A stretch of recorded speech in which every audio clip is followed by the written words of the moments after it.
Does alcohol help you speak a foreign language better? Yes. No. Maybe. I'll tell you the answer to that question in today's video.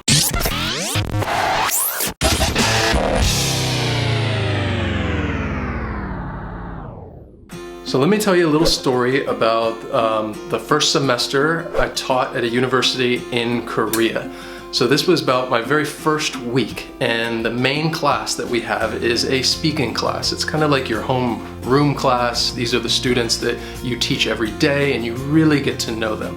So at the end of that first week, I had gone out to the convenience store to get something, and when I was walking back, I noticed my speaking class was at a restaurant next to the convenience store. So I saw them, they saw me, they were waving at me, so I went in to say hello. Now, these are university students, so the table was just covered in these green soju bottles. And soju is just probably the most popular alcoholic drink in Korea. I sat down and we started talking, and they were a little more chatty. I think most of them had a little bit to drink. But the one person that really stood out was the girl to my left, whose English name was Ellen. So Ellen was very shy and reserved. She really didn't speak that much in class. She only spoke when spoken to. So that night, I learned something. I learned that Ellen was by far the most competent speaker in the class. She just kept talking, talk. In fact, she wouldn't stop talking. She was asking me about travel, what I thought about Korea, and even the other students were asking her questions about how to say things in English. But the thing is, that night, Ellen was pumped up on the liquid courage of soju, that it had lowered her inhibitions. She did not care about making mistakes. She just wanted to speak. So one could probably come to the conclusion that alcohol helped her speaking. And yes, one could make that argument. However, it's not entirely true. The answer of really what was going on is a little more complex, and that's what I want to talk to you about. First, in order to understand what was happening that night, we need to take a little more in-depth look at the speaking process. So within the circles of language learning, there is this theory called the affective filter hypothesis, which was developed by this guy named Stephen Krashen. When you're learning a new language, you are receiving the information and then you're producing what you know. But according to Krashen, there is this filter that we put up that can make this process a little more difficult, because there are emotional factors that can affect our ability to learn. Stress, anxiety, boredom.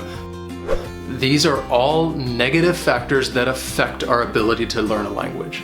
Essentially, these factors raise our filter and can block out the information we're trying to take in, and it can also block the language that we're trying to produce. Therefore, we need to lower our filter so that the message gets through.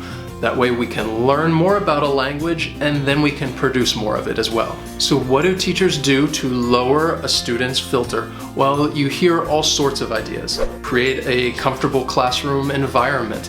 Do interactive activities. Don't give tests or quizzes. I'm sure a lot of students like that last one. Basically, we need a low stress environment like this one.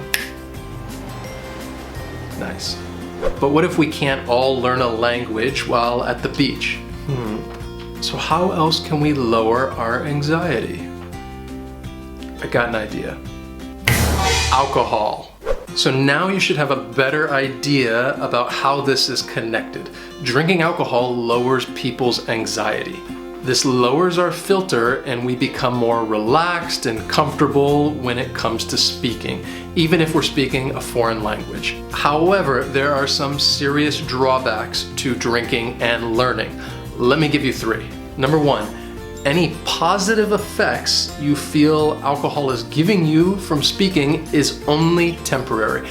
And the last thing you want to do is to rely on alcohol to speak. Number 2, grammar and pronunciation mistakes that you make while drinking may become ingrained bad habits that you might continue to make when you become sober. Number 3, drinking is it's not a very healthy activity. And the bottom line is that the seemingly positive effects that you think you might get from drinking alcohol are not due to alcohol whatsoever. They're due to the confidence in your own speaking ability. That means that everything that you need is already inside you. You just gotta let it out.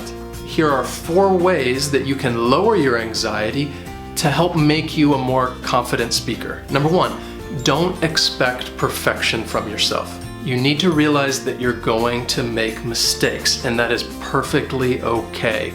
All right, it's part of the language learning process. If you're speaking to somebody and they correct you, then try to keep that in mind and you move on. And if you're speaking to somebody and they don't understand you, then that's okay as well. It's going to happen.